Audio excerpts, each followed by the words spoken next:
I met a gypsy. You go like, oh, okay, fair enough that they capture that data, but it's like a real dude sitting in this tiny car going really, really fast. There's hundreds of thousands of fans around. He's just come like to walk from the McLaren semi to the box. There's 400 photos that got taken. Like there is so much going on like at all times. And it's just, I think maybe that's what, I mean, I don't even know if people know that's how gnarly it is. Like I think from the outside, especially with like the Drive to Survive and stuff like that, I think people see the sport for the glitz and the glamour and, you know, for what it is. And I guess people talk about the technical regulations and I guess they try to make it come across like that, but I just honestly don't even know if it fully gets across just how gnarly it is. Yeah, I think, you know, with obviously Drive to Survive, people are becoming more involved in Formula One with a very subtle understanding of the sport, and then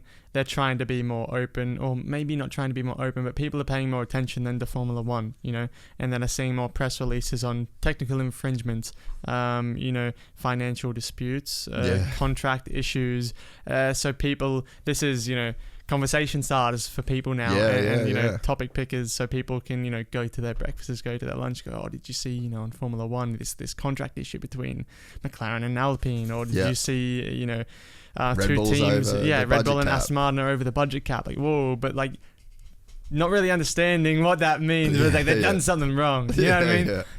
What, like, that's cool, like, and then it's like, okay, and they try and, you know, then improvise on what their sort of understanding of it really is, but now people are just becoming more involved in the sport, but that's on what they want you to see, you know what I mean? That's what's showcased, but people are not shown the other side of things, what you were, you know, talking about, which is obviously mostly showed in Formula One and mostly, you know, felt in that obviously area, then it kind of drops away as you go down that ladder. I'd say, you know, then IndyCar, Formula 2, it's not, you know, IndyCar is your premier in the US, or you might have, you know, the top class World Endurance Championship, and then your V8 supercars, which is where, you know, would kind of drop down, but they're the top tiers of the areas that they're racing. F1's just on its own level, like a whole level of its own, really, eh? Like it's a pretty massive jump, it seems like, from, let's say, IndyCar to F1. It feels like a huge 100%, jump. yeah. Like the thing is, if someone makes, you know, a silly mistake in the, you know, in the V8 field, maybe, you know, runs into the back of someone, you know, it's, you know, he's stuffed up, you know, it happens. But if someone makes a mistake in the Formula One world of things, you're going to get brutally roasted. Hammered. You know what I mean? Like massively. Yeah. From blokes you do not know on the other side of the world, just, you know, having their own opinion, you know, before there's even a reason, you know what I mean? If for somewhat reason you wouldn't know that, you know, for some reason old mate's rear brakes have failed, you know, and he comes in, locks up, and, you know, doesn't really know what's happened himself, and goes into the back of someone. And got that much time to react. You know what I mean? But his rear brakes are gone. There's nothing he could have done. You know, but it looks like he's locked up and he's come in and gone into the back of someone. In 1 hour, 2 hours, there would be millions and millions of people roasting this dude, saying, "Oh, he's a shit driver. You know, where's that talent? How's he gotten into Formula One? They should sack him." Blah blah blah blah blah. All this roast, right? And it's like, his rear brakes failed. You know what I mean? There's nothing he could have done. But people they don't care. It's anything that they can use to stab out at anyone. You know, and it's always going to be the same. Monaco this year. Same deal. Same deal. Not knowing that, you know, they were trying to go lower and lower and lower with the rear ride height, and to try and find the optimal, and especially with the porpoising at the moment, you know, the floor is such a key component to the car. It's so efficient, which is why they're having issues with the porpoising, because it's got that much suction to the ground that it's then bottoming and then bouncing back up. And they're trying to go super low. Monaco being a super high downforce track, and he's coming through the swimming pool section, so much compression, cars being sucked to the ground, and honestly, the car canoed. So he's bottomed out, and he's essentially got, you know, both front and rear wheels off the ground, and the car just, you know, loses it. He's canoed it, you know what I mean? He started spinning, and you got no gravel trap there. You've got, you know, Armco, and he's gone straight into the wall. Everyone's like, oh, you know, Daniel stuffed up again, puts it in the wall, and it's like, no, You know, they were testing, trying to find how low they could go on the ride height. He was probably trying to give it full beans as well. And the answer was not that low. Yeah, and it didn't work. And he puts it in the wall. You know, no fault of his own. I'm sure he wasn't, you know, half sending it either. He was probably giving it large, and it just didn't come together. Bottoms out. He's in the wall, and all of a sudden there's so much hate on him. It's like, wait, you know, some people do mistakes, yeah, and all right, they don't deserve to be clapped like that, you know what I mean? But they have made mistakes, you know what I mean? So there's a reason you have to accept that's how it's going to be. But when there's something outside of your control and it happens like that, you know, that's the cruel side of things. But it's how it is, and you need to be able to not manage it, just block it out. And by managing it, you're blocking it out, and just not diving into it, you know what I mean? Not really focusing on it. You know, it is what it is. You'll get hate no matter what, you know, on anything, depending on who goes to Formula One, you know. And in the end of the day, you know, someone goes to Formula One and, you know, they haven't really done much or whatever, and they get a drive. Oh, he doesn't deserve it, blah, blah, blah. But, you know, if I was that guy, I'd be going, but you're not in Formula One, are you? You know what I mean? In the end of the day, you can say all that, but he's in Formula One, and you know, that's the cards you've been dealt. You know, if you had the opportunity, you would do the same. Yeah. It's like people who, you know, have a dad who's, you know, head of a business company or real estate, and, you know, their son gets, you know, obviously helped into a really good position, and then, you know, is easily transitioned and, you know, is doing well, and they're like, oh yeah, but he wouldn't have been there without his dad, blah, blah. Yeah. Fair enough, exactly.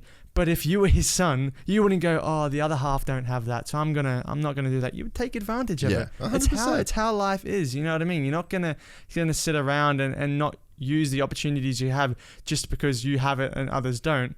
You know, unfortunately, that's just how life is. And if you have a dad who can buy a team and get you into Formula One, you're not gonna say, Dad, don't do that. You know what I mean? Yeah. That would be great, but that's going to look bad. You will, you know what I mean? And you're going to go drive for Formula One, and you're going to do it. And that's just how it is. You're going to cop hate, but that's how the world works. You know what I mean? Anyone else would do the exact same thing. Yeah. So, you know, there's always to look at things, and you just need to, you know, try not to dive into that side of things. Because like in the Imola, I had a crash off the start of the feature race, where me and Dennis Hauger came together, you know, off the line. The two leaders had wheel spin, you know what I mean? Yuri kind of came over. I went for the gap in between, but Hauger also went for that gap in between from behind me. So we, you know, clipped the side-by-side wheel on, and we both, you know, ended out of the race. It was just a shitty racing incident. But bro, the amount of death threats that I got from Norwegian fans, and like honestly, thousands of requests and messages going like, you know, like just to the point of like, you know, you should kill yourself. What are you doing in this sport? Like going so hardcore, and it's like, whoa, you know what I mean? From one incident that was not really either ours, you know, our fault. You know, going for the same piece of track off the start, two front, you know, P1 and P2 kind of squeezed together. It's all happened in 1 second. You know, it's not like we wanted, you know, we weren't really even racing each other at that point. It's a couple seconds off the line. We're just trying to not actually go into the back of the guys in front of us. And that turns into something like that. And it's like, holy crap. You know what I mean? And then you kind of, I remember I kind of touched on it. You know, I was like, you know, that's not cool. And then you have Norwegian fans messaging going, oh, that's so bad. You know, I didn't mean that. You know, it was just, and it's like, but what do you mean? You know, you don't know what you're actually, you know, doing. They go so hardcore and so heavy. So you just need to like try and, you know, in the end of the day, you can only control what you can control. And it's difficult because, you know, I've had issues with that, and so is everyone. And, you know, people are going to say, oh, you know, you just focus on what you can do and try and block everything else out. But at the end of the day, it still sucks to see. Like, you fucking wake up at night and you're like going to check your Instagram, and then you got a fucking million messages of people telling you that shit. No, yeah, 100%. It's still something to deal with. I say it, but it's, you know, I haven't in times, and, you know, but that's what, you know, you work towards. That's the principle. But it's difficult to try and always, you know, stay on top of that. But you need to. And I say that you need to, and I know, you know, my dad will either listen to this, or, you know, the ones close to me know that, you know, I haven't in times, and that's the reality. But you know, to work towards being able to block it out, not let things out of your control worry you, because it's hard though, dude. But because in the end of the day, you know, you're just creating self issues that don't really need to be there, because there's nothing that you can do about it. And once you can get into that place where nothing else bothers you, that's outside of your control, which, is almost inevitable, but you need to focus on trying to be in that place. But that's the key area to try and be in, to mentally succeed, and then also physically succeed in what you're doing. Yeah, it's hard, man. I watch all the time on YouTube. This is my little like indulgence, is I always watch like the downfall of creators on YouTube, or like the downfall of like comedians and things like that.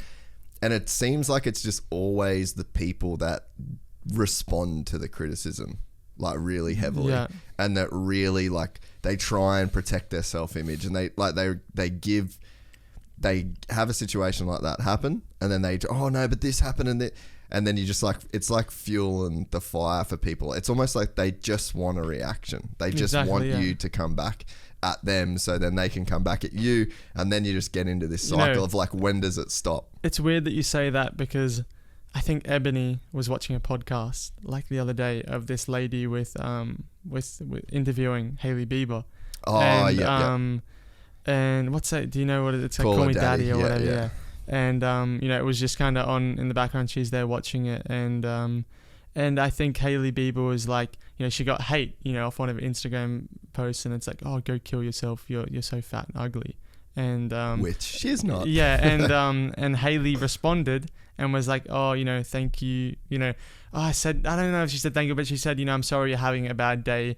I wish you all the best, blah, blah, blah. That same person comes back and goes, oh, thanks so much for your reply, Queen. I didn't mean that. I love you so much. All the best. And it's like, but you just told me to go kill myself and that I'm fat and ugly. But now that I've responded, you're like, oh, you're a queen, whatever. It's like, they just want a response. Yeah. That's all it is. They just want to be seen. They'll do anything to kind of get that target. If you enjoyed this content, please like and subscribe. And to listen to the full 3-hour podcast, search Gypsy Tales in your favorite podcast platform, or click the link in the description below. Gypsy Gang.